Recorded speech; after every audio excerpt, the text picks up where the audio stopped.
Hi everyone, Mike Rumfer here. Before we jump into Season 3, the first episode, a quick housekeeping note. So we tried recording in a new fashion. It didn't pan out. The audio got lost. We had a backup recording. That audio was not my favorite, but it was salvageable. So this particular episode might not have our regular standard of audio quality, but I promise you it gets better from here on out. As always, thanks for listening, and we hope that you enjoy Season 3.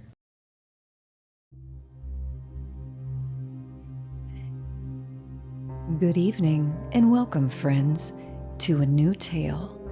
A tale of intrigue, of mystery, of murder, and of blood-soaked sheets. Tonight, we invite you along as we begin our journey into the world of darkness. For the first time ever, the cast of Intelligence Check will be venturing into the blood-fueled, sensual, secretive world of Vampire the Masquerade. My name is Lauren Hottinger, and I will be your storyteller in our cast's vampiric actual play tale of Bucks County by Night, the story of a small local township steeped in monstrous history. So please, join us in this new experience of horrors, hedonism, and of course, humor. Welcome to our vampire story.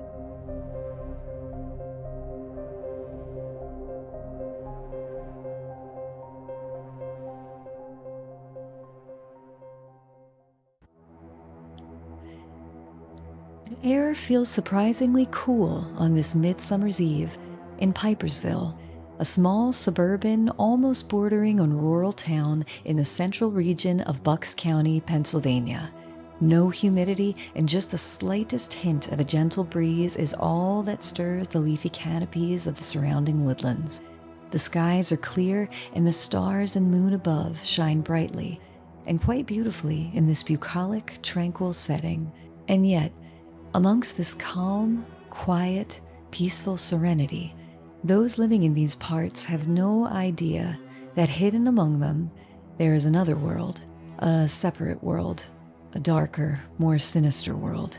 Hidden in this region, with all its boring, monotonous, yet untroubled nature, are myths forgotten and monsters unknown, sometimes secretive and sometimes soaked in blood, but always waiting, ever patiently in the dark, and sometimes in plain sight.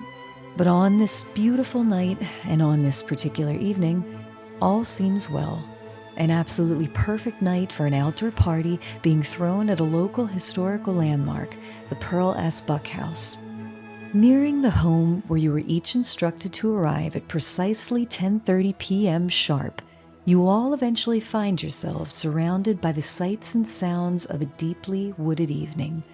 Around you, an orchestra of nocturnal creatures are making their presence known.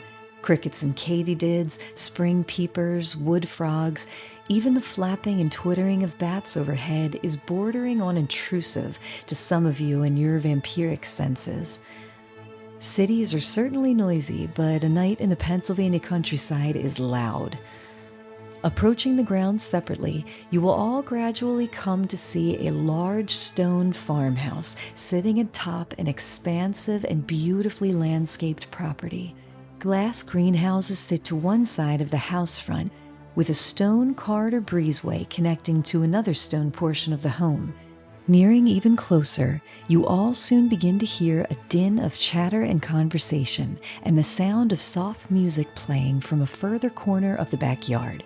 In the front courtyard, you can make out several people laughing and conversing, various cocktail glasses in hand, while other partygoers meander through the breezeway under the soft glow of golden string lights, sampling assorted hors d'oeuvres that are being shuttled to and fro by a hurried-looking catering staff.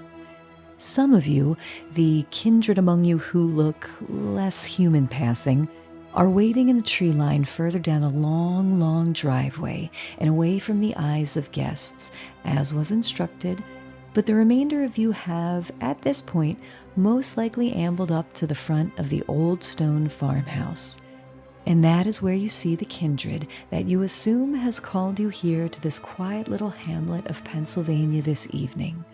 Isaac and Elias, you both hear this loud, clear laugh ring out clearly like a bell from the doorway, and as she turns towards you, you see exiting out of the home with a wine glass in hand a breathtakingly beautiful, long, raven-haired woman, looking to be somewhere in her late 20s. She's wearing a fitted, midnight blue, knee-length cocktail dress in a fabric that shimmers in the moonlight as she nears you. As she approaches closer, you can see that her eyes are an unusual color, a shade of blue that's almost purple, nearly indigo. Stopping abruptly in front of you all, she smiles with deep blood-red lips at those there and says, "I assume you two lovies are some of my 10:30 guests. Am I correct?" Yes, that's what my invite said. 10:30. I was very prompt. Excellent. Isaac and Elias, would you mind describing your kindred selves and how they appear? I'll go first as Isaac. Mm-hmm. He is about 5'6", 5'8" on a good day. He is in a button-down shirt plaid, very light, with a sweater vest over top of it. Around his collar is a bolo tie. It's a little odd. It's all metal. It's very easy to sterilize and clean. He likes it that way. He's wearing khaki slacks and very polished brown shoes. You will notice the shoes are in a little plastic baggie right now with not to get his feet dirty. And Elias? So Elias appears to be in his late 20s. He's got kind of slightly slicked back black hair, and he's wearing a white silk suit with a white undershirt and a bright red tie and black shoes. Fabulous. Well, before we get fully acquainted and do formal introductions, there are a few of our fellows who are not allowed to approach the house, no offense to them. Then we have to take a bit of a walk to meet the others, but please follow me if you'd be so kind. All right. After you. I am sorry, what is your name, ma'am? All good things to those who wait, darling. And she'll just start to walk away and wink at you as she leaves. The Kindred leads you silently down a long, thin driveway, away from the party and the laughter and the golden lights, and those blissfully ignorant to the immortal peril currently among them. Trails of amber paper lanterns branch off in different directions, leading to different areas of the garden, but she takes you on another route, walking off into the darkness and into another area of the property set aside a good distance away from the main house and the guests. As you pass, you see a sign reading Pearl S. Buck Gravesite, and across the small pathway, the moonlight has illuminated a small clearing. Turning and smiling, the Kindred leads you further in, passing several gardens in an Asian style until you reach a stone tomb. A grave marker set in front of a large plot of bamboo arching dramatically into the deep blue of the night sky above your heads is in front of you. But behind the bamboo is another small clearing, wooded on all sides with a large dead tree that seems to give off an eerie luminescence as its white sun-bleached branches reflect the light of the full white moon. She turns to the pair of you and says, "I know the irony of meeting in the one place where there's a dead body, but it can't be helped. Best away from prying ears. Anyway, the rest of you can come out now. Come on over, don't be shy, loves. And Lucas and D'Artagnan, would you please describe how you approach and your kindred's appearance as well, if you would?" Louis, actually, sorry, not Lucas. Oh, Louis. Yeah, that's okay. He would very obviously, in an attempt to appear regal, slink out of the shadows. He is probably about 5'1", 5'2", somewhere thereabouts. Very, very old looking, beyond the Nosferatu rat-like features that he has. He's bald, but he has the horseshoe hair around the back, very gray. He tried to slick it back and put some coloring in it for this event, but can't help but frizz and be gray anyway. Obviously, he has his hands sort of in that weird vampire position, and he slinks out. He says, "I thank you so much for the invitation, our elegant host. It's a beautiful grounds you work on here." Well, it's wonderful to have you, dear. And you over there, what about you? D'Artagnan also steps out of the shadows. D'Artagnan has The hell is that? D'Artagnan looks mostly average. He has like blondish white hair pulled back in a ponytail, and he's in a nice suit, but heavily outdated. It looks like this thing is from the 1980s at best. It was probably a great suit at the time, and he just has not updated his style. The thing that most people, at least not Kindred, would notice is that he does have a set of fangs hanging out of his mouth that don't retract like most vampires do. So they're just always out there on show for anyone who's passing by. So he tends to try to stay a little bit out of the light. He's not as noticeable as the Nosferatu is, but he knows not to make himself readily available in public. Beautiful. Thank you again, all of you, for making the journey. I do appreciate it. As far as introductions go, I feel it is time for me to introduce myself. I'm sorry I've been so rude. My name is Lillian Alexandra Graves. It's a pleasure to meet all of you. I am, most importantly, first and foremost, speaking with you on behalf of the Prince of Philadelphia in a matter that will hopefully will soon be resolved and put to rest with your help, if that is agreeable to all of you. Yes. But first, tell me about yourselves. Are you all local around here? I know where to find you, but I didn't know if this was your main residence, as it were. I live a local, yes. I born and raised America, but I'm from a local now. I move around a lot. But it was not a big distance, and the stores, they're very comfortable in this area, connect everything. Born and raised, interesting. Yes, in the Wisconsin. Very good cheese, I hear. I don't eat the cheese. Me neither, darling. It's disgusting. No, it smells. It does. All human food smells. How about the rest of you handsome devils? Amathith was originally from France, but they moved to Louisiana for a couple 100 years and made my way up here. So not a cheese eater from Wisconsin. He's the foreigner. Yes, my time in France was very long ago. No, my time in England was long ago too, darling. Welcome to the new world. I'm very local. Yeah. I reside at one of the hospitals. It's nice there. Well, what do you do at the hospital? What do I do? Yes. A little of this, little of that, physician mostly. I'm known within my practice, but beyond that, I just like the company that I get to keep there. Have you ever stopped practicing and put it into effect? No. I do take a shuffle away from Louis, whatever you want to call it. Is best. Best. Well, if I ever get a cough, darling, I'll have to give you a call. And how about the pretty one over there? What do you do, darling? Well, thank you. I've been in Philadelphia pretty much my entire life, and it doesn't sound like I've had as much time to travel as all of these gentlemen and yourself, so I've basically been in this area for as long as I can remember. I honestly have never even really gone out here. It's quite lovely. It's better than I expected. Well, I have a gallery in Philadelphia. Do you ever frequent the... You look like one of my people, if I may be so bold. I think you may be right, ma'am. Oh, well, my dear.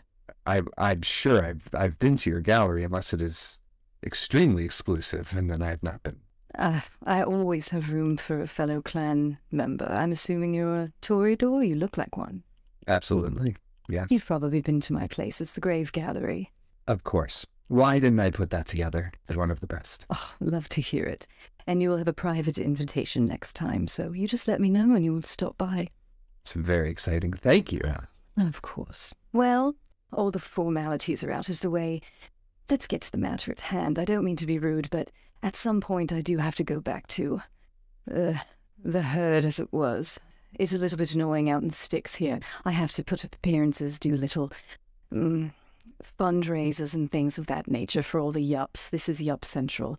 So anyway, the reason that all of you have been requested to come by is that there has been a situation that needs some attention, and Most of the kindred in this area are a bit, well, I don't know how to say it politely other than higher echelon, upper tier. This is not really something that is their forte, so we called in some others that may have a little bit more experience in your given field, so hopefully it will be of some use. But what the matter is 2 days ago, there was a killing of a human. She was an important asset to our prince. She had been currently working on a project that was of utmost importance to him, and which has, as you can understand, been completely derailed now. So what we need are you lovely little helpers to do what you can to find out who is responsible, whether it be kindred or kine, and bring them or they or whoever it is responsible so they can answer to the king's, or the king, look at me, the prince's justice. I can give you as much information as you'd like, and certainly any questions that you have, let me know. Otherwise, I'll just run you down the case, as it were. And what I know, I wasn't really paying that much attention. This prince, does he, I mean, obviously, it's a big attack. Does he have a room in his cabinet for more? If we do the good job. I can tell you this. The prince has offered a boon to whoever can aid him in this situation. And out of character, all of you guys would know that a boon is a kind of a big deal. It's kind of like getting a favor where it's a pretty big favor. And from somebody as important as the Prince of Philadelphia, a favor from the prince is a big deal. So in vampire society, if somebody does something for somebody else and it's, kind of awesome, they might offer up a boon. So a prince offering all you guys your own separate boons is a pretty big deal, especially when you don't have a real relationship with him and he kind of just knows that all of you exist in this extra territory beyond his technical little kingdom of Philadelphia. But Bucks County is kind of under his, rule too. So he knows about you guys all formally. I'm assuming you haven't formally introduced yourselves necessarily. Maybe Isaac, I don't know if you've ever, we'll say for just the purposes of this, you guys haven't formally introduced yourselves to the prince as kindred living in his city, but it's totally fine. He knows you guys exist and it's fine, and he's willing to offer you this thing. If it's part of the rules, Isaac did it. He officially would follow the rule book, and he would go down and check all the little boxes and do everything. All right. So if that's the case, you would basically just know, the prince's name. His name is Emrys Benedict. You don't know much about him other than he's a Ventru. He hasn't been the prince for very long, but he does have a reputation for being strict. Let's just leave it at that. So for the record, if that is the correct etiquette, then D'Artagnan would have actually done that when he moved to town too. He would have approached and introduced himself. And this is really mostly for residents of people who live in Philadelphia. So, Ben, you're a fairly newer kindred, so you might not have gotten a chance yet, which is totally fine. But we'll say, Kyle, if you ever go to the city, does Dart go to Philadelphia? I don't think it would be like a usual thing that he does, but he does try to. He understands the etiquette of coming to his and so he tries to keep with that as much as he can.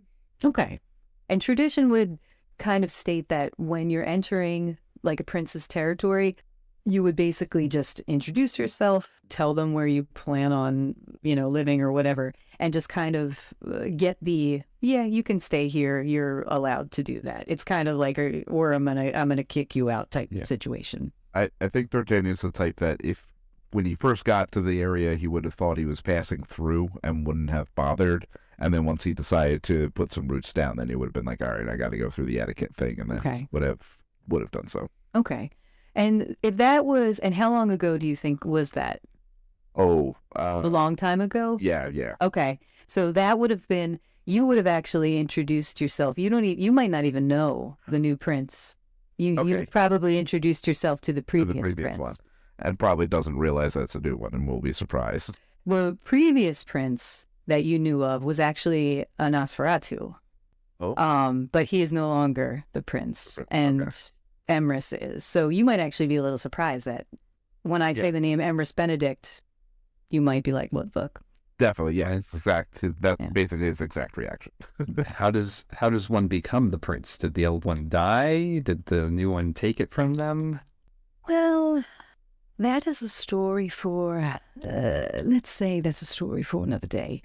I know rumors, but I don't know anything definitive. And as it's not my tale to tell, let's just say loyalties were questioned, there were some scandals, and blood was shed, and there was a change of leadership. So I'm not questioning it. I am in and out of Philadelphia. This is somewhere where I mostly am not, but I do have a residence here as well as the city, and I just try not to rock the boat because I really don't care about any of it. I am given the title, and you guys would know, some of you would have heard of a harpy, but Lillian would just say, I have the title of harpy in this area, which is a annoying title if you ask me, but I guess it's not my fault if I'm such a trendsetter that everyone just, it's fine. I just don't like harpies. Does anyone read? Do they know what harpies look like? Anyway, let's move on. It's annoying. Like creatures? Yes, exactly. I don't want to be that. Do I look like? I do not. But anyway, I digress. Moving on. So, as far as the murder of this woman, I can get you the police report. I have a copy in the house. There's another copy of the police report in the safe house, which, if you need one, we will supply. It's not far away, and it's in Solbury, so it's very close by, about 20 minutes. I'm assuming some of you have local residences, as it seems, but if any of you needs a place to sleep, you are more than welcome. It is very beautiful accommodations.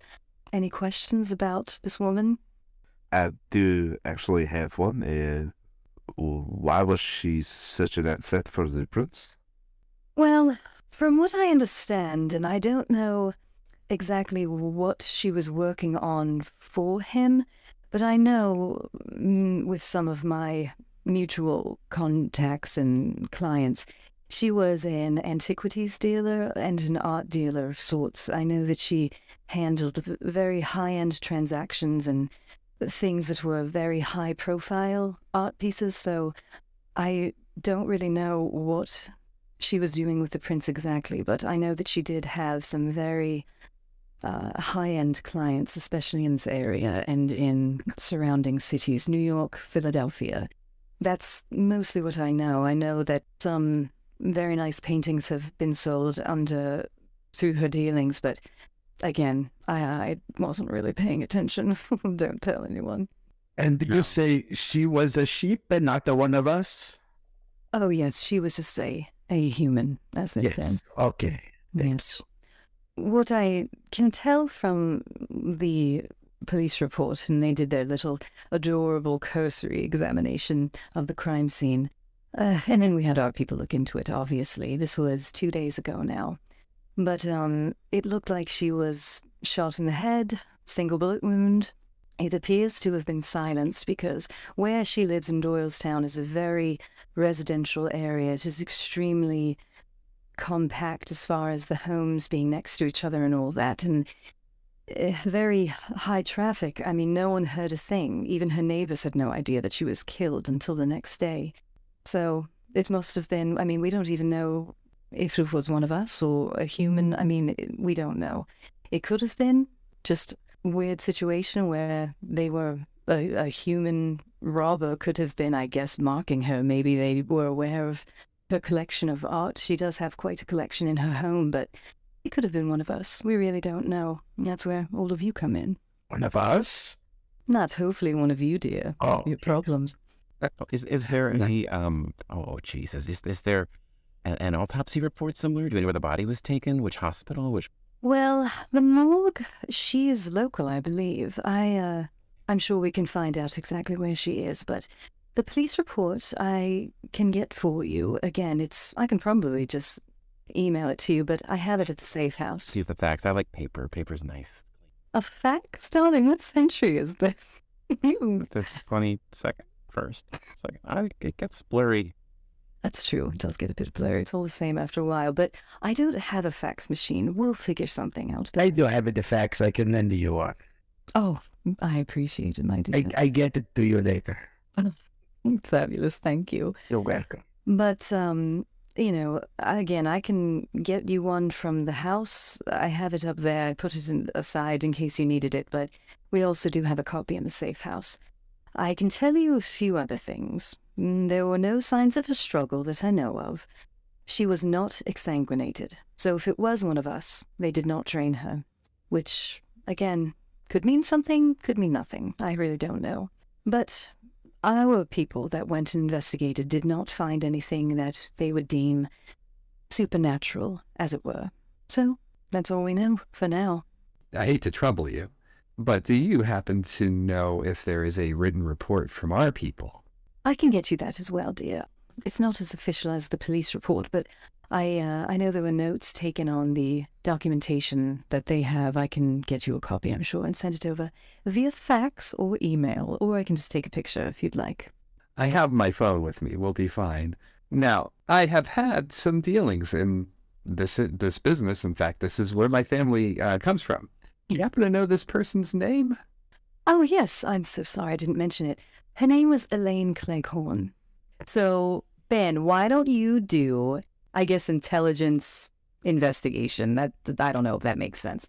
But, so however many dots you have in those two, roll that many dice, and the difficulty is 7. So if you roll any 7s, tell me. If you roll any 1s, tell me. And just tell me how many successes you get.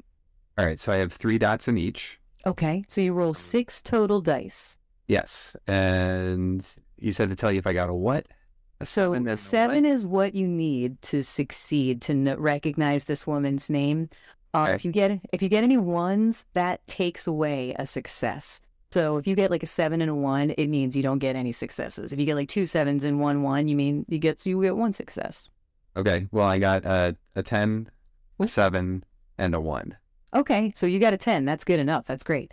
Okay. So, Elias, you stand there and you think for a second, and like something is tickling your memory, and you're like, my family might have actually shipped some of this woman's sales, because she deals with huge statues. I mean, she deals with art from all over the world being shipped everywhere. Right. So you would know that about her. 100% my family business, shipping antiquities. So yeah, that name would probably ring a bell then and pique my interest.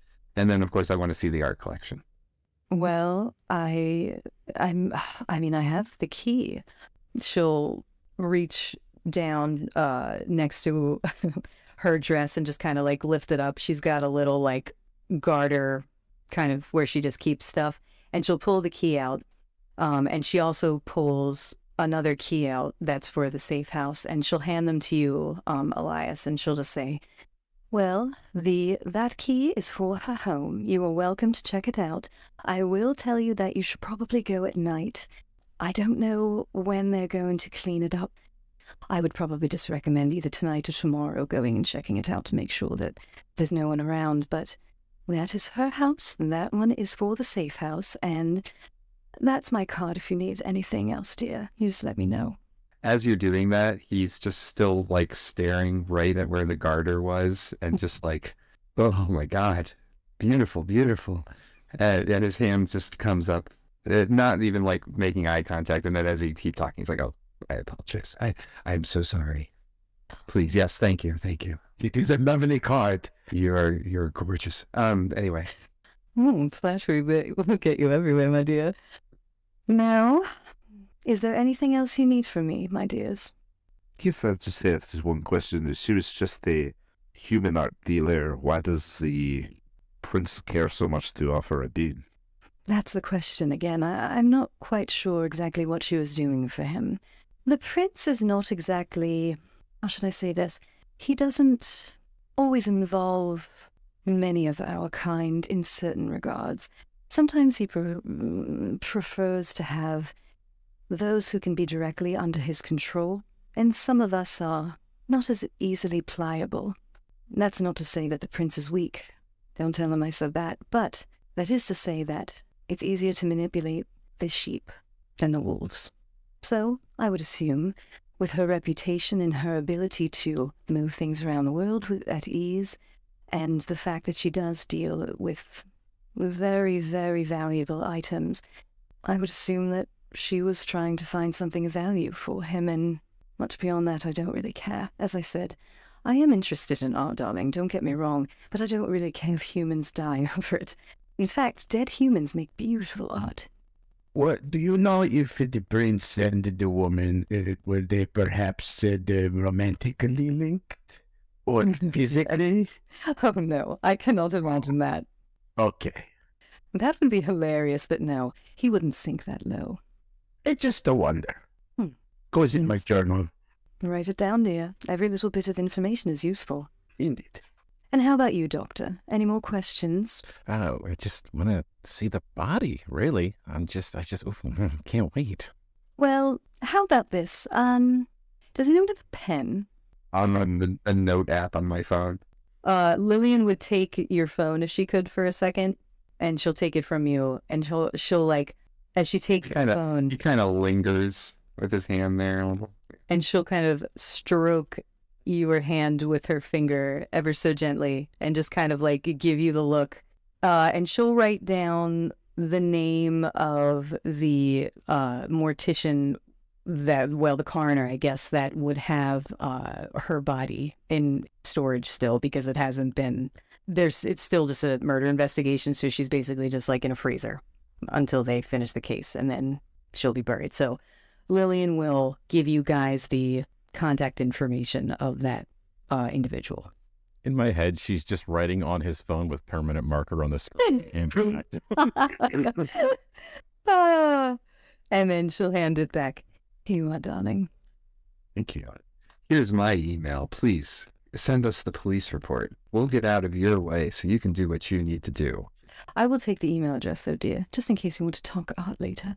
But I do have to get back to the party, so it has been an absolute pleasure, all of you, really. If you need anything, you have my name, you have my number. Do not hesitate to reach out.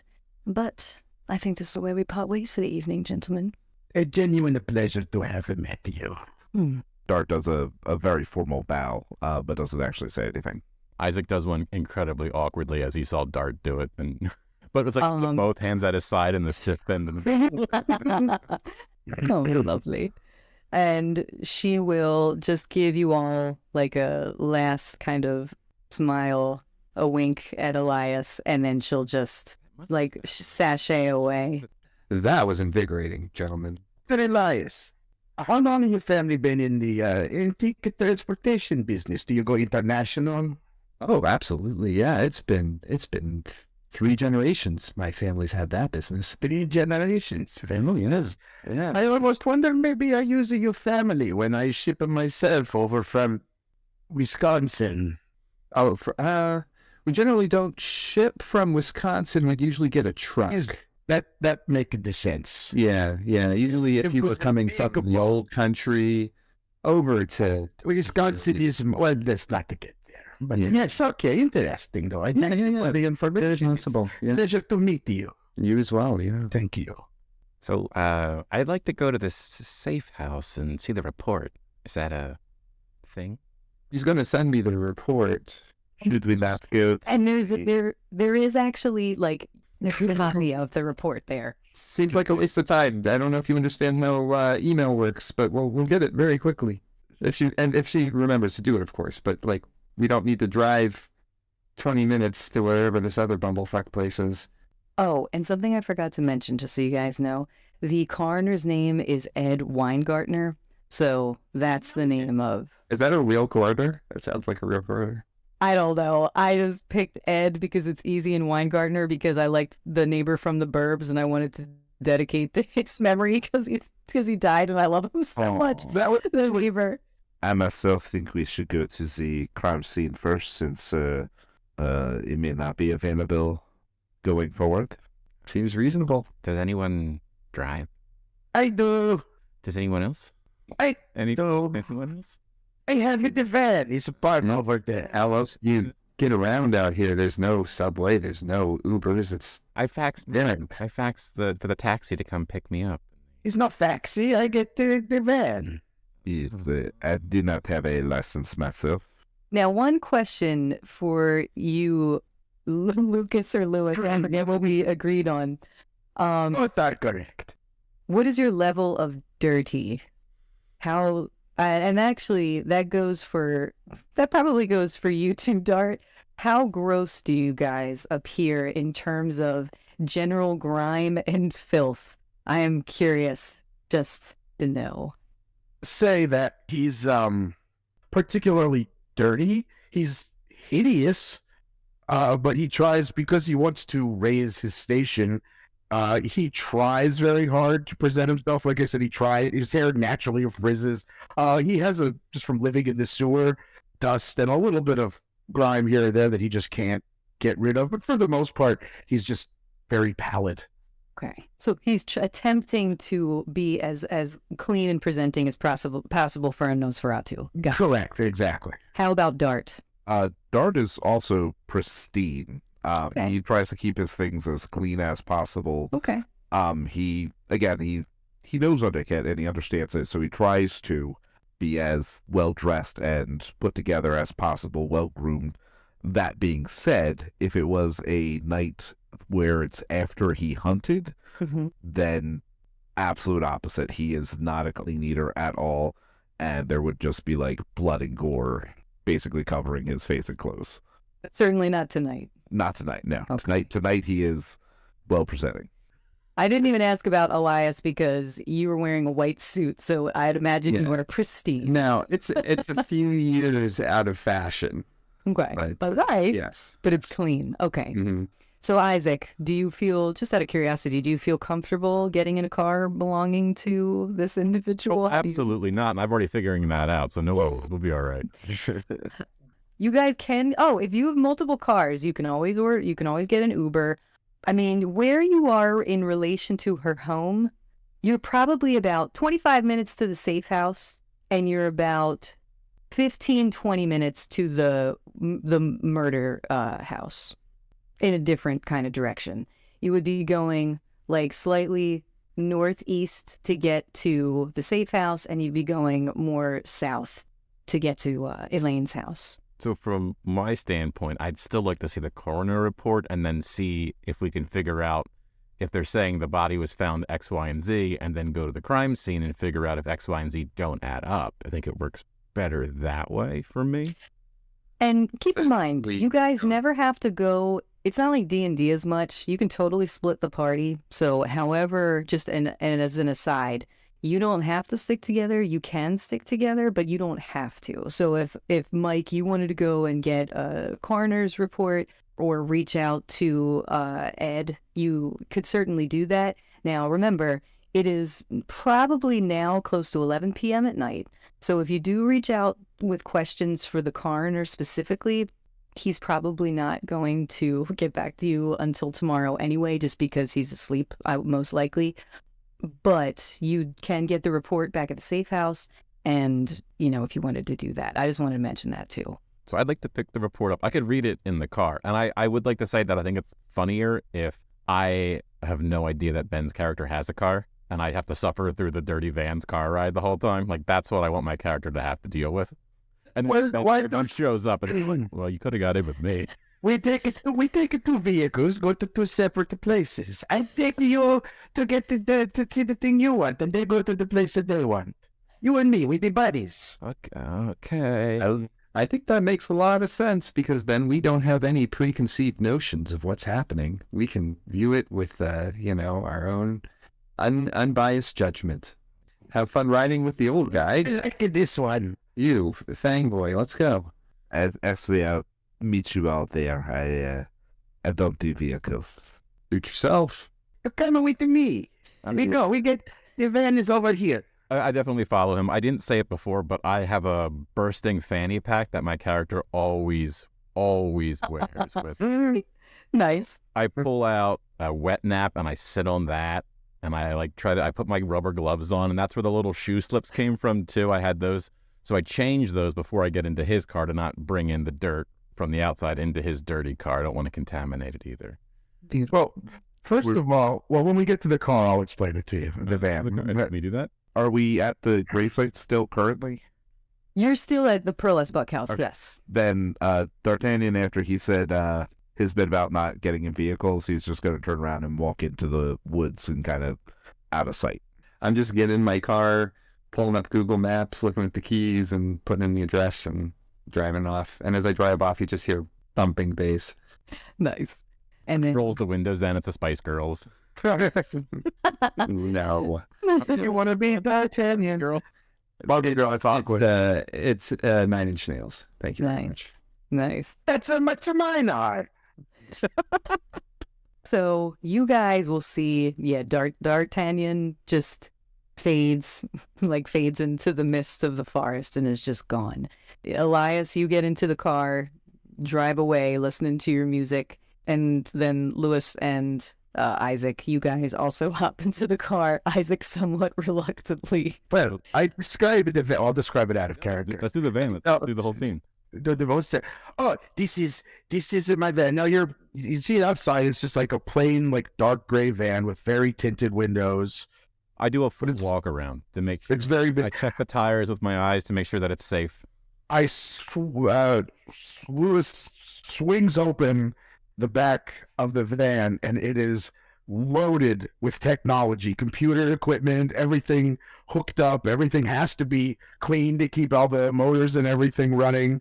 TV screens, internet modems, all kinds of modern technology in the back of it there with, little stools on wheels like all of us government employees use, typical guy in the van thing.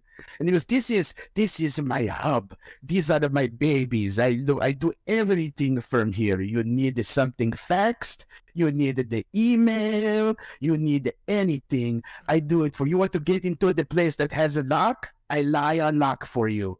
This is a whole hub of, this is why I use van instead of car.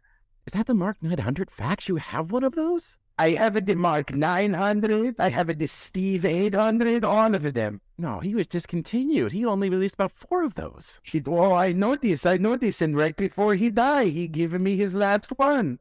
I see the bloody handprint on the side of it. Yes, that's his. He changes his shoes, but it's more of a respect thing than a dirt thing. He's impressed by the cleanliness. I greatly appreciate. He doesn't tell you. That you change. He knows you change your shoes. Yeah, I'm assuming he's not blind. He's just crazy. So I do put glasses on for the seatbelt, though. I just don't trust anything.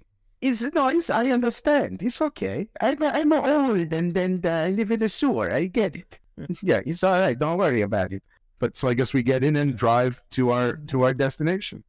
All right. I'm just in my jaws on the floor looking around at all the tech. I am impressed. It is, just the most updated of like everything. The most updated of even old shit, like you said with the fax machine. This is why I can give it the fax, just the fax. Very nice. Very well done. It's not what I was expecting. I'll be honest with you. I get that quite a lot. Yes. I looked at you, so yeah, I get why.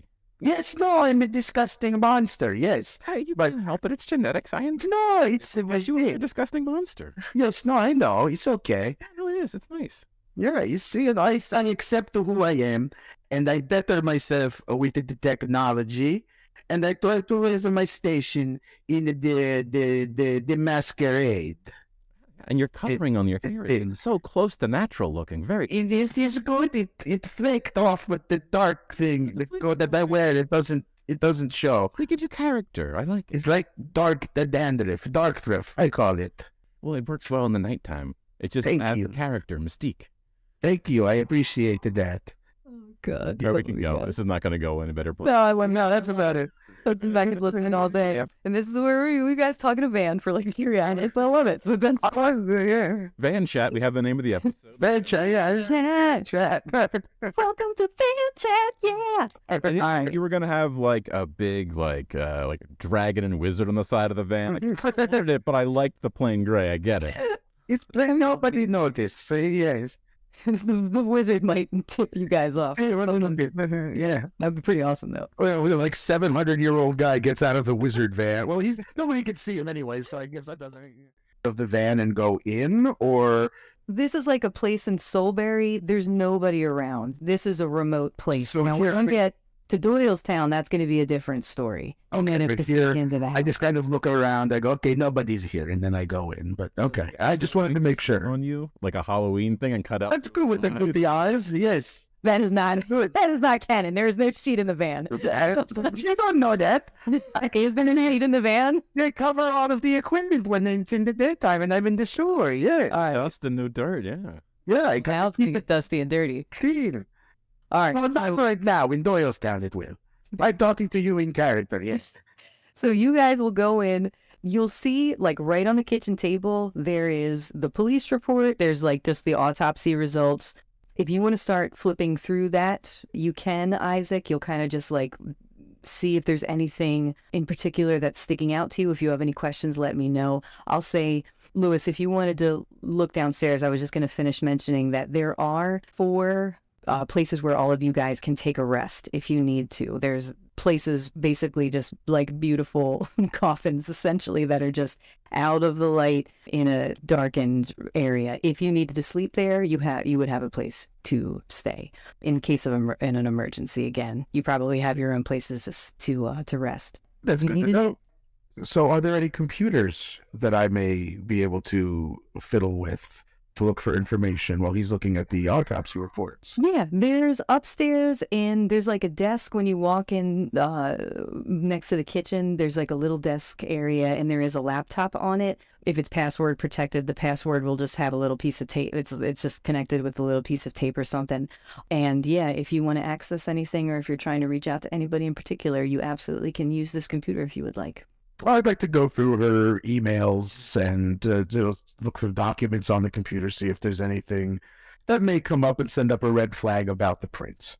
Whose emails are you trying to access? You're not at Elaine's house yet. You're still... Oh, we're not at Elaine's house. No, you guys are... Oh, that's okay. You guys are still just the safe house. So hold off on investigating that later. But you wouldn't... I thought they were the same thing. I'm sorry. No, that's okay. I'm So sorry. essentially, but when you get to Elaine's house, the murder house, you want to look on her computer. That's what I wanted to do. I'm sorry. Yeah. No, you're yeah, good. yeah. I got You're good. Keep that back burner that. We'll come to that. You got it. Learning the character stuff. My character would not. You can call it a safe house. He's not going to go in right away. He's going to go into stealth and go around the building twice. He's just paranoid. Okay. Give me a dexterity and stealth. So how many dots you have in dexterity and how many dots you have in stealth, and roll that many. That's 10. My character's very paranoid. That's okay. He's built to be paranoid. That's at 7 I'm looking for, 7s or 1s. The difficulty for this is only 5. There's not many people around. This is like kind of the middle of nowhere. This is very remote. Yeah, I got like 5 passes and no 1s, so... Okay, you like blend into the night and you're just gone. How do you want to enter the house when you're stealth? Just go in? Oh, yeah, I'm not like stealthing to like surprise anybody, but now that I realize that it's probably okay, I'll go in the front door. I will put on rubber gloves and I'll use a black light because I'm not going to touch anything gross. Okay. It's very clean. You were surprised by how meticulously clean it is. It's a very nice home. Isaac, entering in, you actually can smell the scent of multiple different like disinfecting cleaners. You can smell like Windex that's been used. You can smell like Lysol that's been just kind of wiped everything down. You can see the carpets are all meticulously, there's not a footprint on them. Do they have that Any- vacuum line still? They have the vacuum lines. That's what I was getting. They have vacuum lines. It is unusually clean to a point that you don't often see houses that clean. So you wonder perhaps if this was done specifically for your comfort. All right. Oh, it's like coming home. It's so nice. I like it. And I go, you know what? I take the gloves off. I keep them on my feet, and that's for a cleanliness thing, but I'll take them off my hands. Okay, that's good. And I'll go look for the report. Okay. Now, actually, do you want to bring the report with you or do you want to look at it now? I'm going to glance real quick, but I'll take it in the Okay. car with me. Anything you're looking for specifically and in particular? I'm curious on the cause of death was, they think a silencer, like how close they think the gun was used and the angle of the gun, like was the person sitting, standing? So what you can tell from the report is that it appeared that the way the blood splatter, and you will see all this when you get there, but the blood splatter test and all that stuff kind of showed that most likely she was standing and leaning over her desk and turned around, and she was shot kind of just point blank range. A single bullet, center of her temple. She died just from blood loss at the scene. There, again, were no cuts, no abrasions, no bruising, no signs of a struggle at all. She wasn't tied up. She wasn't manhandled in any way. Even the toxicology results will show that her blood chemistry showed there was no stress cortisol released. There was no adrenaline surge like she was fearing for her life. Whatever happened to her happened very, very quickly and almost like a complete and utterly surprised. So, this might have just been a regular human error, but you said she was shot in the temple but died of blood loss. She was shot and then she just bled out.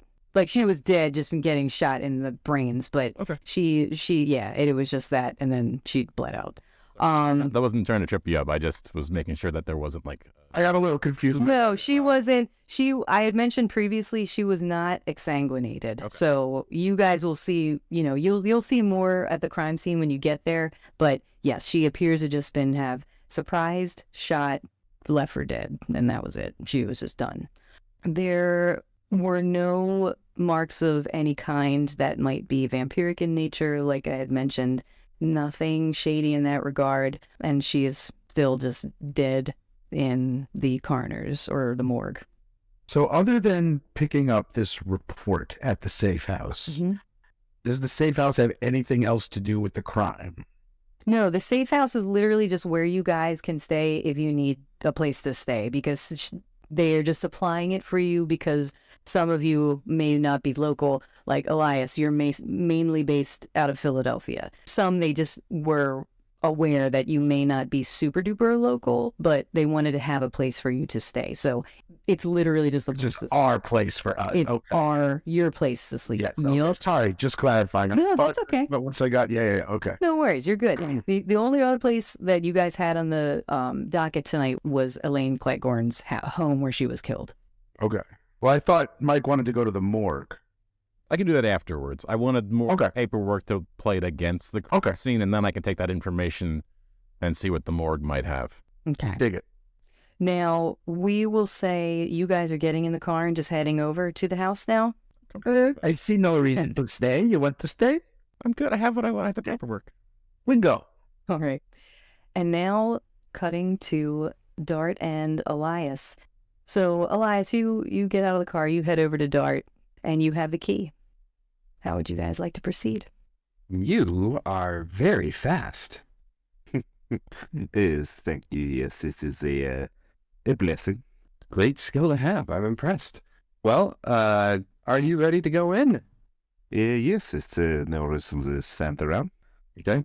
You guys will notice this is a town where when there's a murder in it, everybody knows.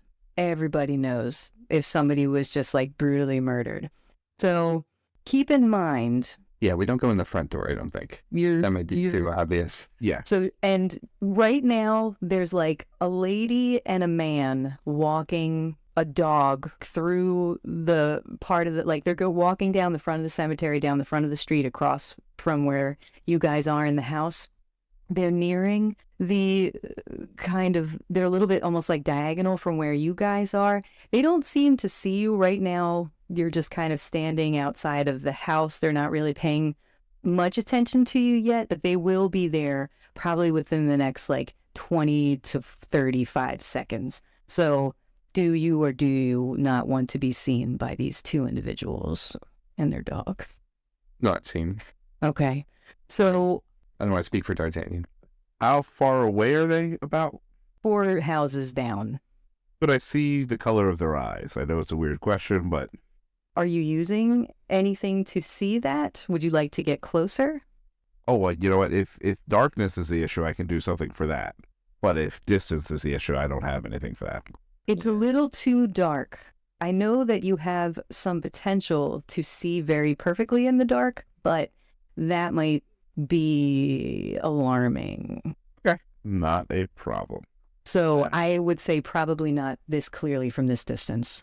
Okay, then just normal stealthing out of view. If you guys want to stealth, just give me a dexterity and stealth roll just to see how sneaky you can be. So that's the dots you have in dexterity and the dots you have in stealth. The target is not that hard. It's just As I say, success would be a 6. the way I would do it would be more just because I'm very fast. Is that stealth, or am I just out of there before they get close enough to even see me? If you actually wanted to use an ability like celerity or something, you could be very fast. If you want to just try to book it in. Well, I was going to go around the house to the back. Oh, that's fine. If you just walk around to the back, I think that wouldn't be too worrisome. So especially if you're not going in the front door, I think that would be fine. Okay. Now, I do have a gameplay related question. Mm-hmm. I apologize if you That's guys okay. covered this when I missed it. No, it's okay. So, like using celerity, for example, you say if I use an ability, is there like a limited amount of times I can do that, or is that just so innate that it's just whenever it comes up? Some of your disciplines, some of your powers, you will have to use a blood point. Other times you'll just have to do a roll. It really depends on what you're using and how you use it. It depends on what you're doing as the pickle. They all do different stuff and they all work certain different ways. Yeah, for example, like when I look at celerity, it says there's 2 options under 1 dot of celerity. Do I have both of those available to me, or do I pick one of those and that's like my permanent? If you wanted to use celerity, you basically would just use one of your blood points, and then you could move extremely fast. And blood pool, just to rehash what all of that means, your blood pool is essentially like how much blood you are able to hold in your body, like total. Your powers use blood points. Doing stuff like healing you uses blood points. Doing other abilities like Blush of Life, where you can make yourself appear more human, things like that, they all use blood. You have a certain amount of it every day. When you guys came out of slumber, when you awoke tonight, I should say, that uses 1 point. So right off the bat, I was going to have you guys all show up having fed the night before. You guys are nobody's hungry. But yeah, you would use, if you wanted to use celerity, you just use a blood point and then just check it off and remember that you did. All right. So not needed in this case then. Probably not in this case, but just mostly just making sure that you just get inside sooner rather than later. And if you do the front door, just wait till nobody can see it. Would most likely, by common sense rules, dictate that would be the way to go. So I'm sorry, I sidelined you. Do you want to? No, that's okay. If you're trying to be stealthy, go in the front door, give me a stealth roll. If you're trying to walk around to the back, I think you're fine. Okay. I would go to the back. Okay. And Dart, what are you doing? You doing anything with those people? No, I'm just stealthing out of the way, and I got 3 successes. Okay, excellent. So Dart, you were just vampiric ability to blend into the night is extremely practiced. You are used to this. This is your element. Even though we're in the suburbs, you can just fade into the dark. You are a hunter. So you guys meet at the back. The key, it works just the same in the back door. So the door opens and you are inside Elaine's home. Now, inside the home, you guys will see that it's actually pretty decent size for being in the borough. Very tastefully decorated, has a focus on the traditional style. But you notice there is interesting artwork everywhere, like practically everywhere. You walk into the back, you go through this little like mudroom area that's still beautiful. And then you enter into the kitchen. It's very open floor plan. Everything is very white and pristine and beautiful. Lots of windows. And everywhere you look, you see sculptures. There's canvases. There's artifacts, all just carefully hung throughout most of the walls. There's display pieces and just statement pieces throughout the many shelves and bookcases that kind of just pepper through this woman's home. You'll notice there's actually like a little bit of an herbal scent within the last few days. Maybe there was like a lavender or a sage candle burning somewhere inside the house. So there's still like this little remainder of a scent of something fresh and clean. And everything appears just very clean, very tidy. if you guys want to investigate, further, I'll tell you a little bit about what's present in the upstairs. First, I'm curious to see if there's any artwork that appears to be in progress, something that maybe she herself was working on. And the other thing is I'm just taking in all the art and... Is there any relatively- particular art that Elias absolutely is just in love with? Yeah, well, that's the other concern. Yeah, I think particularly probably because he's a little more modern than these guys, so he didn't really grow up with the classics as much. So I think he's more into like photography and like installation art or objects, uncommonly put together to create a sculpture instead of maybe like a stone sculpture. Okay. As you kind of look through her home, you're kind of looking at all this art, and most of it seems it's very varied. There's some more modern pieces, more like Jackson Pollocky type stuff where it's very modern, versus I would say most of it, truthfully, is more sculptural elements, stuff from really all over the place, from, Greece to Italy to South American art, Mexican art. A lot of it is stone sculptures or things that are a little bit more traditional as far as the paintings go. Most of the paintings are a little bit more traditional. I'd say the most modern one is one that appears to be a lesser known Pollock style. I don't know if that's quite in Elias's. He knows enough about that to appreciate it, but it's not his thing. Okay. His real thing, just put out there, is music. Okay. And that's live music, especially, is what really does it for him. But as far as like things that you would find in a gallery, photography and more modern sculpture type stuff. Okay. Can I just say, holy shit on the DMing, having to know all that bullshit on the top of your head? Jesus. Dude, it's a lot of, I'm having my art school flashbacks. What can I say? Ed and I played a Toreador, so. Between you and Ben talking about art and shit, I'm like, oh my God, we changed podcasts. I thought they were both making up names as they were talking. I love it. Oh, well, I'm glad you guys approve. Okay, so that's the downstairs. You guys will see, downstairs, it looks like one maybe smaller bedroom downstairs and a large bathroom, actually. There's the kitchen, there's the living room, there's the dining room, there's all that stuff. Upstairs, there is more to explore. If you guys would like to head up there or wait for the boys, whatever you would prefer. Actually, the first thing that Dart is going to do is kneel down and just whisper, "Come here, my little ones." He's reaching out to any mice or rats that might be in the area. Now, how far does that extend? Anything in earshot, so they would have to be basically on the property. Okay. If Dart goes back to the back door real fast and opens up the back door and just whispers into the dark, are you using animal? I'm using beckoning, yes. I want you to roll charisma and survival for me, Dart. 3 successes. Okay, 3 successes. So you were just kind of trying to get like a handful of little rodent-y things to show up, like... Yeah. Okay. Or as many as we were willing to count, to be honest. Okay. So you reach out with your ability to communicate with all of the creatures of the night and the animals that feel comfortable with a creature such as yourself. You send out this calling, and within about 20 seconds, you will look and you will see 4 little mice have, scurried up to the area just in front of you and are kind of just sitting there and kind of looking up at you. One like itches their face, another like is chewing on its foot, and they're just waiting to see what you would like them to do. All right, I'm going to ask them to go to any interesting smells you can find in the area, in particular blood. They'll just kind of squeak and they run in the house. You'll see them just turn the corner and go up the stairs by the front door. I'm going to follow. Okay. What are you doing, Elias? I heard him say that and saw the mice run in, so I'm just kind of curious. So yeah, I'll follow him up. You two are following these little mice up the stairs. You'll see them, they're kind of just like struggling to get up the steps. It's a clever trick you have here. This is very interesting.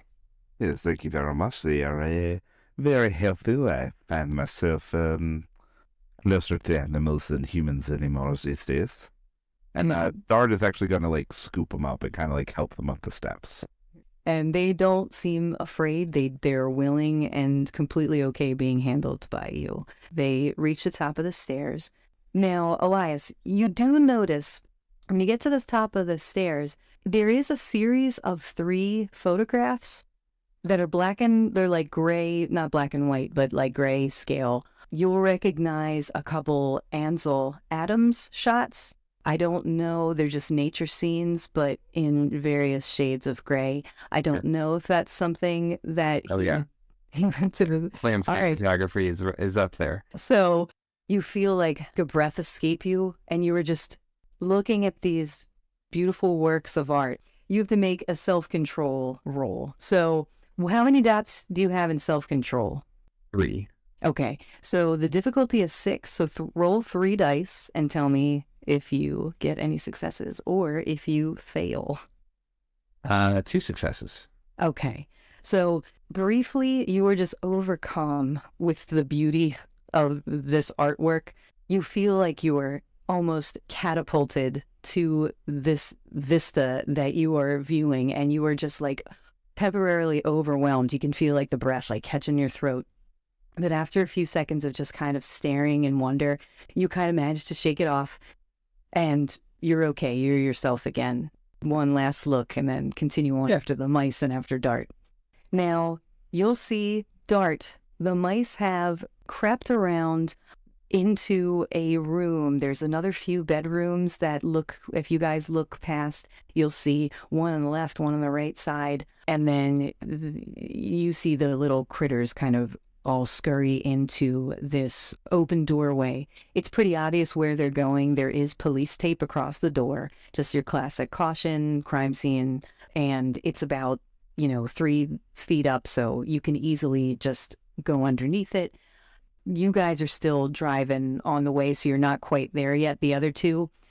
But for Dart and Elias, what you see upon entering the office, the first thing you notice, all the little mice have congregated around this dried, almost black pool of dried blood. Both of you are not hungry. Both of you have fed. So you are not instantly aroused in terms of sensing and smelling the tang of blood in the air, that smell that is just so irresistibly delicious that nothing else matters but the blood. But this has been several days. It's dry. There's no drinking it. It's just like a crust at this point. So you are fine. You are within your wits. But you notice this pool of blood on the floor in the center of the room, kind of in front of the desk. There's a minor spray on the wall behind the desk and a little bit on the desk itself. But aside from this very violent scene that you see, it's really just this other really tastefully decorated room. But this one has by far the most extensive collection of the art and antiquities in display in the entire house.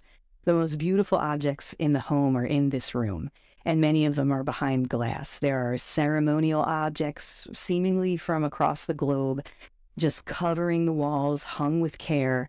There's several photographs of who you guys assume is Elaine, and just kind of posing in front of various very well-known historical landmarks or places of historical significance.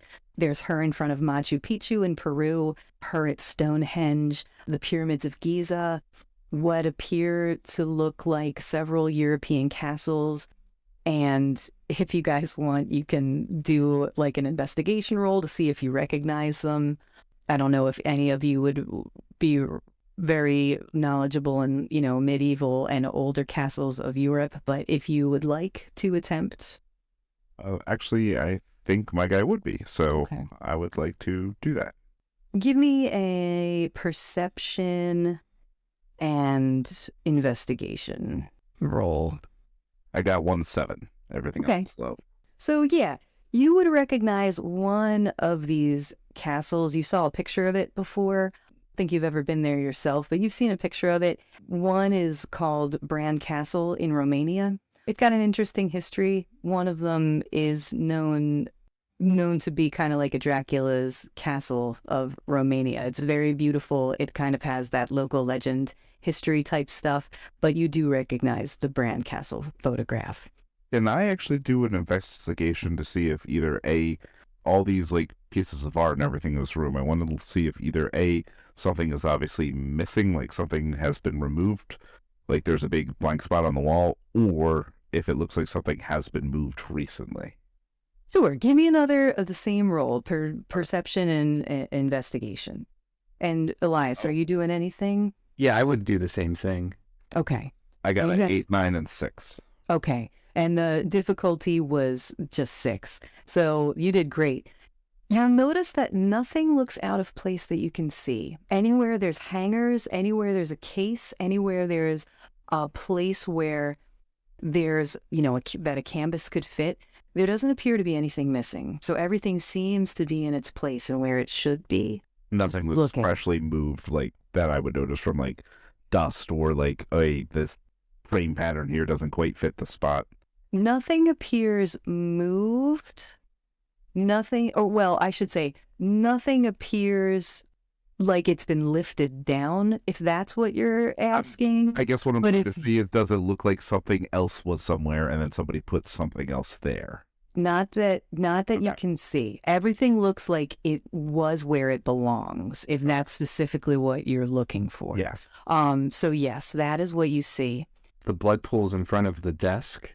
Yes, the blood And- pool is in front of the desk. It's basically like you walk in, it's a desk and a window behind it. The desk is facing like so that your back would be to the window and you were looking at the door as you came in. She has on like the right hand side like a screen, so she actually has like a decent size flat screen set inside of all these bookcase and shelving units. There's like a small little bar underneath where there's just a couple of shelves where there's glassware and like a bottle of what looks like maybe fine scotch or whiskey or something. There's nothing else really besides, a sitting chair in one other section of the room, and then just, all of this artwork and just shelves.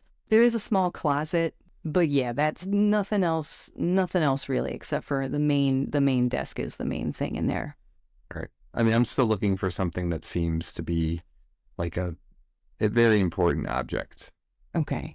One of these objects is maybe not in a case. It seems like something that she might want to be able to grab easily and something that she would pick So up. And If you guys want to do, I'll let you just do a general investigation check, looking for things that where they're not supposed to be. Is that kind of what you're... no, I mean, my goal literally is to use that ability, the spirits. Oh, the spirit's touch? Okay. So I'm just looking for something that seems like it would be something that she would have used frequently or had importance to her. Okay. Well, looking at her desk, you'll see a couple of things. In her desk, you can kind of, if you open up one of the drawers, you see a file that's kind of cataloging her recorded sales and stuffs and transactions that she's had dealing with just the recent transactions that she's, facilitated.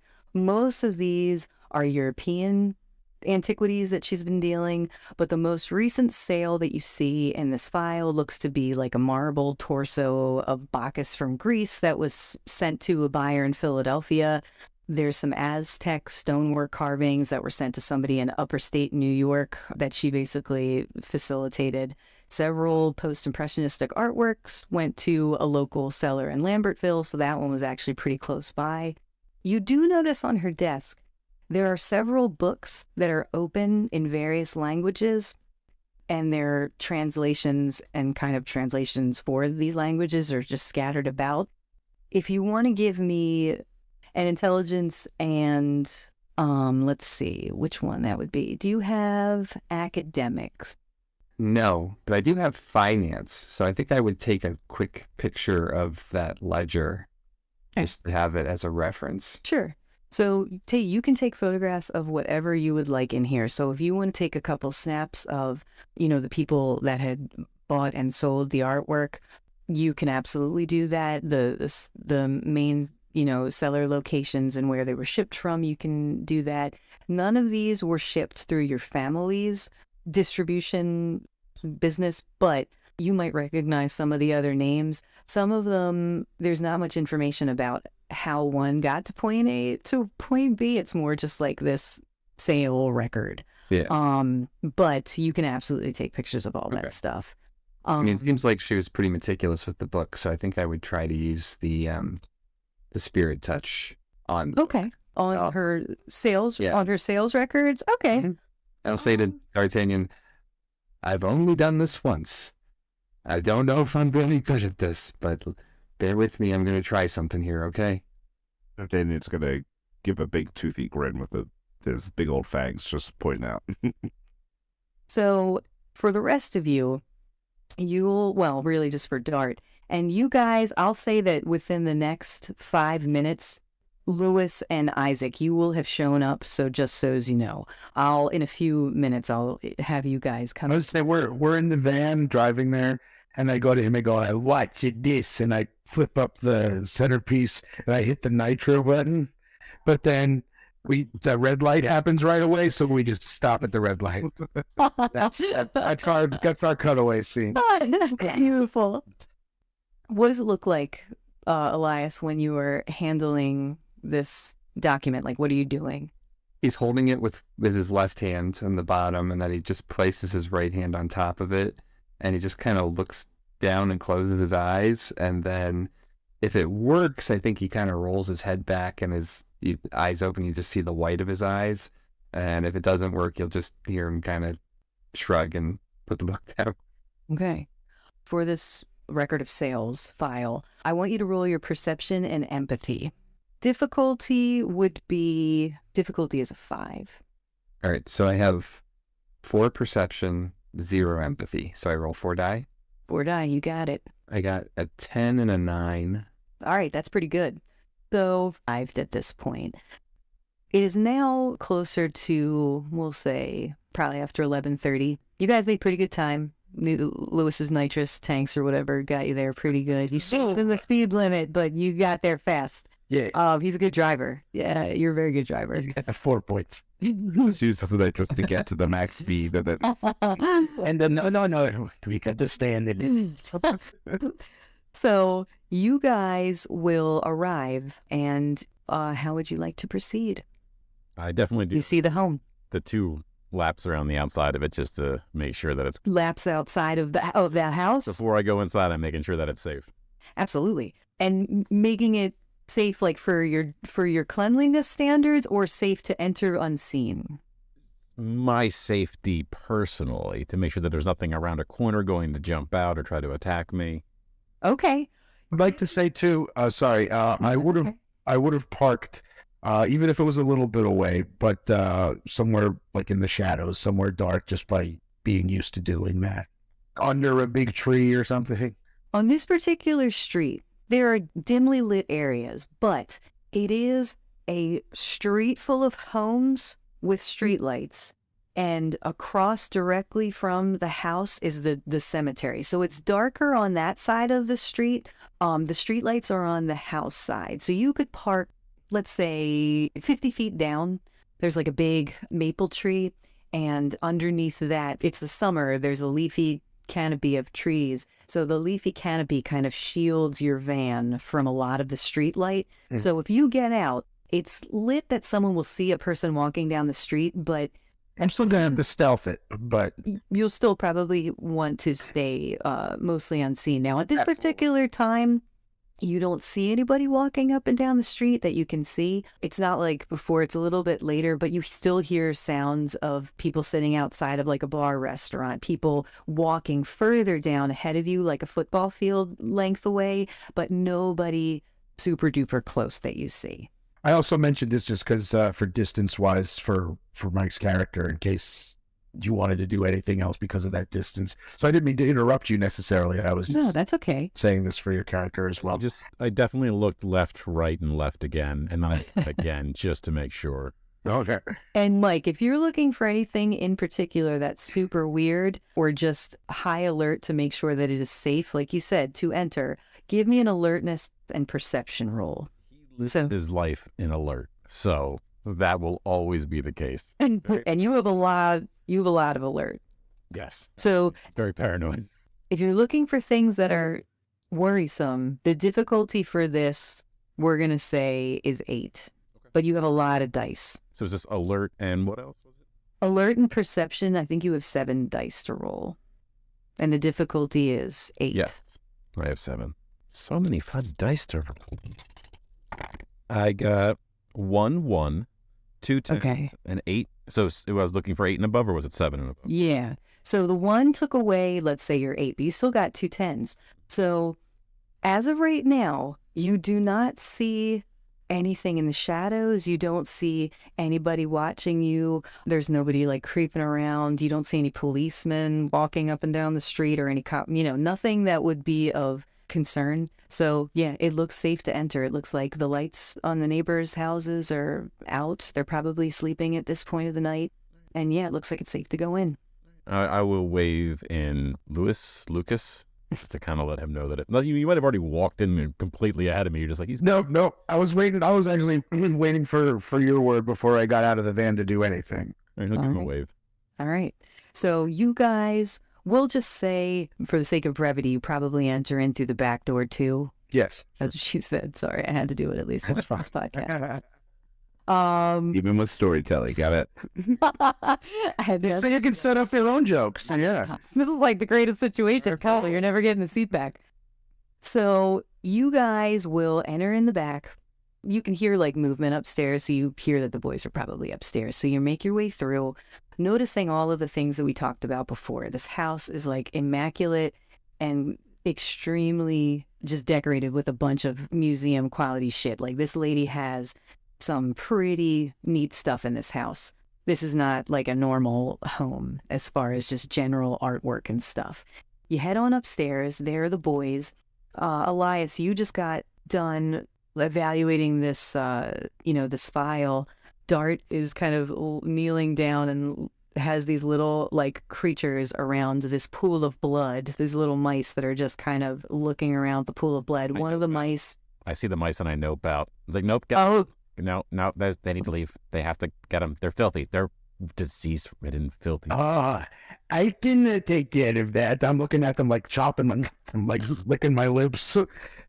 Dart does not take to either of that kindly, and he like literally just bares his fangs and stands between you guys and the mice. You don't have to kill them. They just need to leave the room. I just bend her and look around you at the mice. All right. He's not going to attack since you obviously are, protecting them. But they look delicious to him. They're so delicious.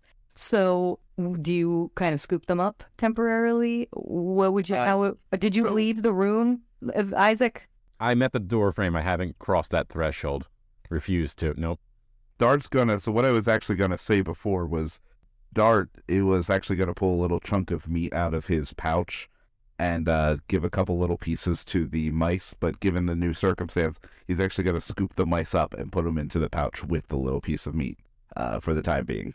Now, just so you know, Isaac, whenever you are having a moment of panic, stress panic from being around something that you perceive to be just dirty and filthy and covered in just bacteria and just filthy, you can always use a point of willpower to overcome a just overwhelming panic if you need to, just so you know, if that ever is to occur, you have the ability to kind of center yourself, like get yourself together and get your head back in the game if ever that is to arise. But that was just something I wanted to mention to you because I don't think I mentioned it the other day when we were doing the practice stuff. So mice safely stowed.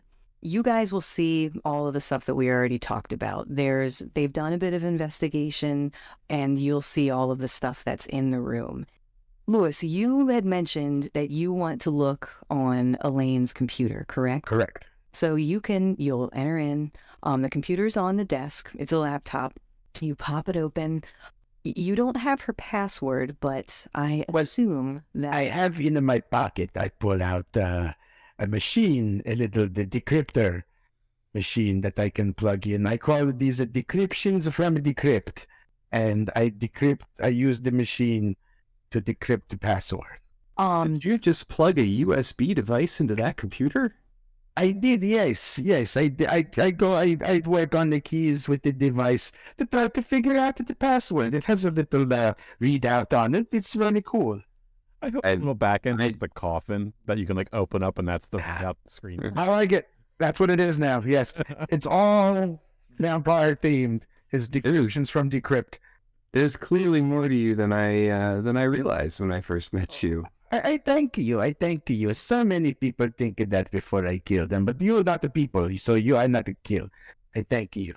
Now, Leech, give me a intelligence and a computer roll. So I think you have 1 dot in intelligence, unless you changed it from before, Kyle. I don't have the most recent sheet. I think you have 3 in computer, and you have 1 in intelligence. So I now have 3 in intelligence. Good, that makes sense. 5 in computer. Oh, shit. Okay, so you have a pool. You can roll 8 dice. And the difficulty, just to get onto this lady's, it's not like a government access computer. It's just 5 to get into her computer. 8 dice to get 5. And that would be 5 and above, I'm assuming, right? Like, Yes. like a 7. Okay, just to clarify. And tell me if you get any 1s, and tell me how many you get over 5. He's rolling. He's rolling. I love it. Okay, so I got 2 1s. Okay. I got a 10, a 5, a 6, and an 8. Okay, so you have 4 successes and 2 fails, so you have 2 successes. The 1s take 2 of those away. But that's okay, it's still a success. So after a few minutes of just kind of like doing what you're doing your computery stuff, you have Oh my God, what a vulgar password. you get access to this woman's computer. And what are you looking for? Anything in particular?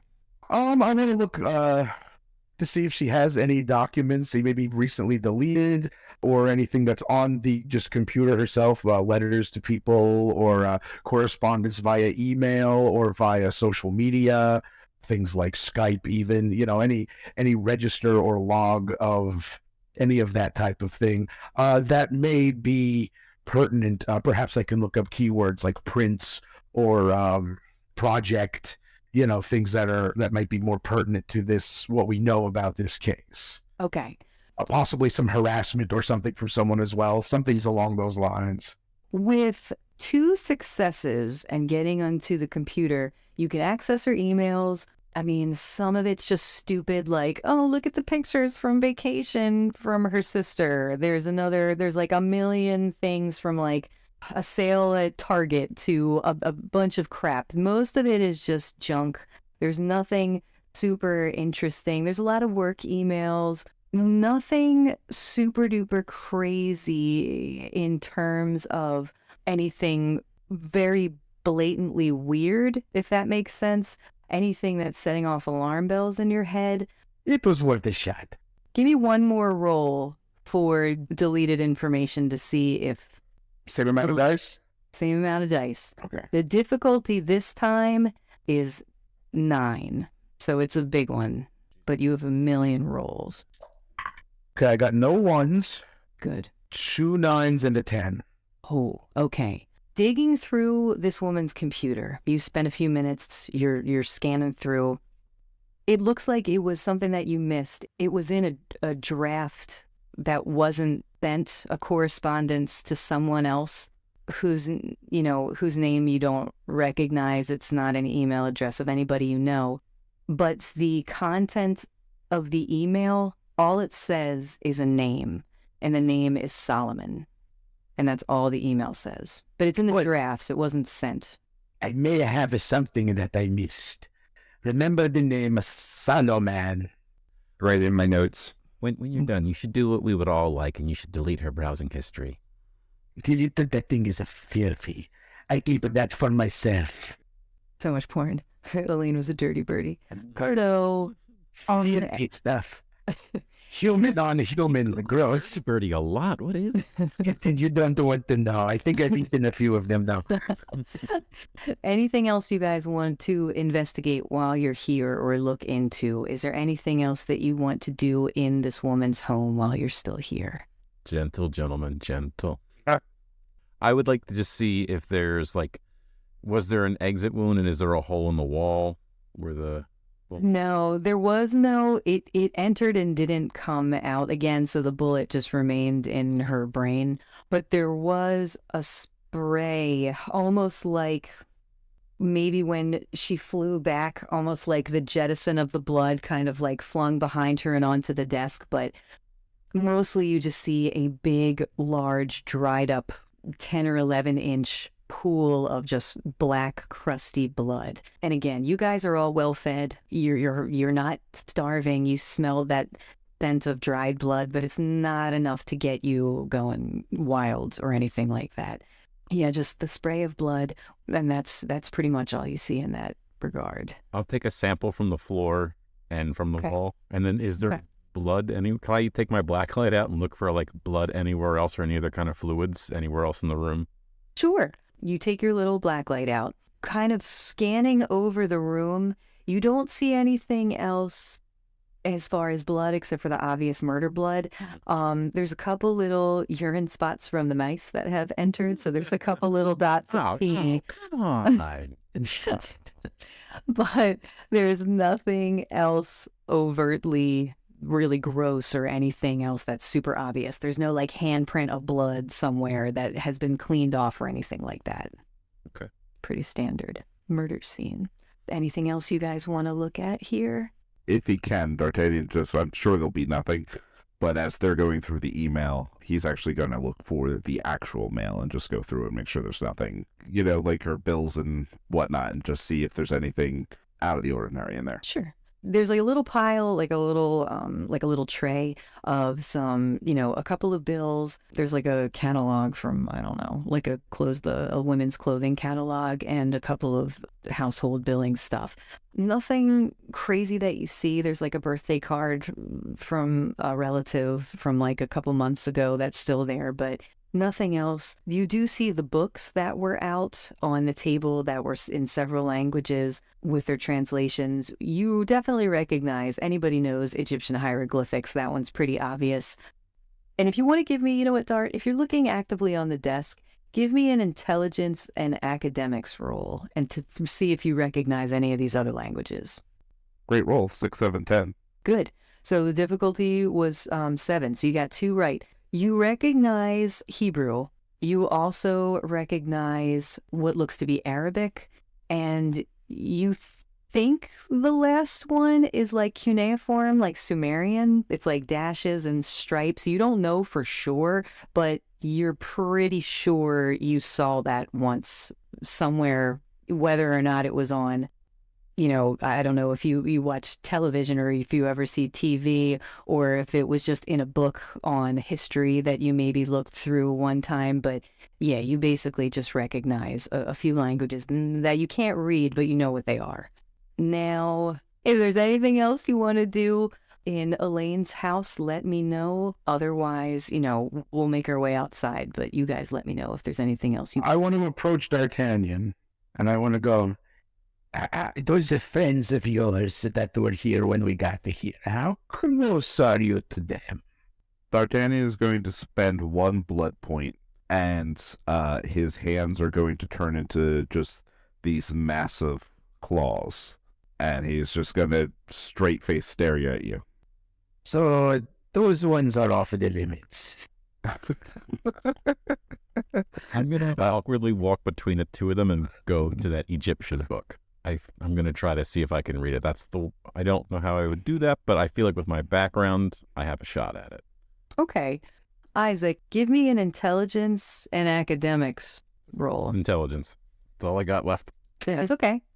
And Dart, you appear the most bestial that anybody has yet seen. Your suit-wearing vampiric form now has talon-like claws that are just extending out several inches from each one of your fingers.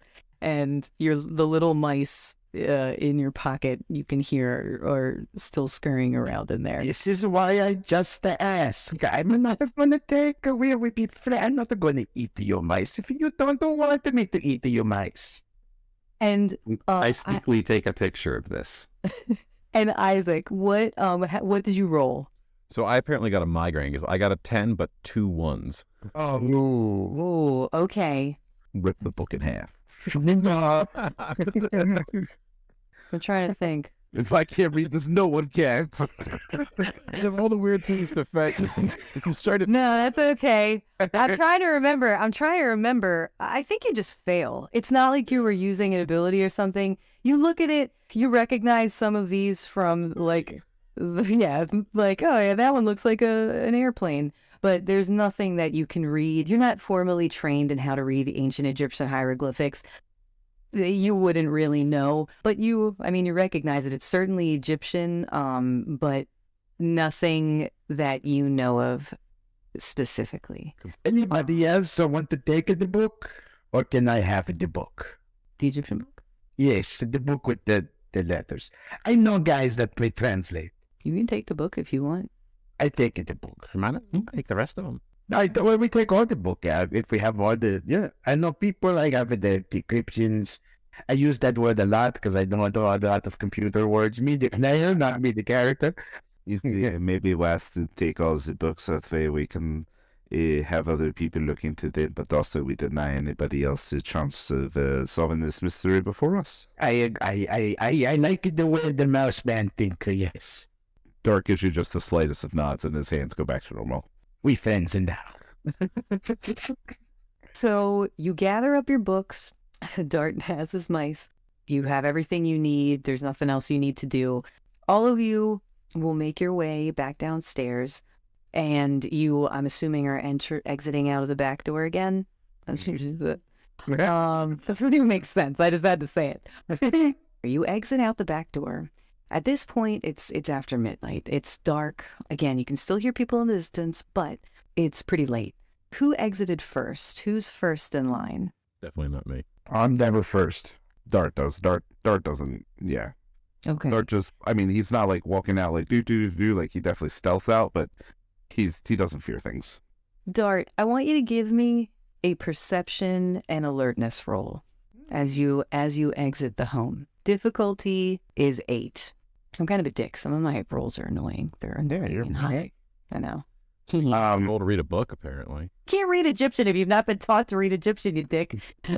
8, a 9, and a 1. So I guess the 9. Technically, that goes for every language. That's true. Now, Dart, as you exit, you see what looks like a shadowy figure that was standing above a fence line towards the backyard. Not this person's backyard, but the neighbor's backyard. There's like a fence that connects. And you see what looked like a shadowy figure that was there and then was just gone within about 2 seconds after you noticed it. Okay. Like zipped off super fast or just like poof gone? Like in this level of dark, and it's a full moon. It's bright enough that you can see somewhat clearly. It's like one of those weird nights where it's dark, but it's still a full moon, so it's semi-visible. You just see a shape just there, and then it just ducks down. So not like supernatural vanishes. It's not like it turned into mist, that anything weird like that. It just looks like it ducked down and was gone. Dart's gonna go on the hunt then. Dart's not gonna say anything because he's not doesn't want to shout and give the intruder anything, but he's gonna hunker down, like kind of like get low and rush off in that direction that he just saw this. And that is where we're gonna call it for this evening, everyone.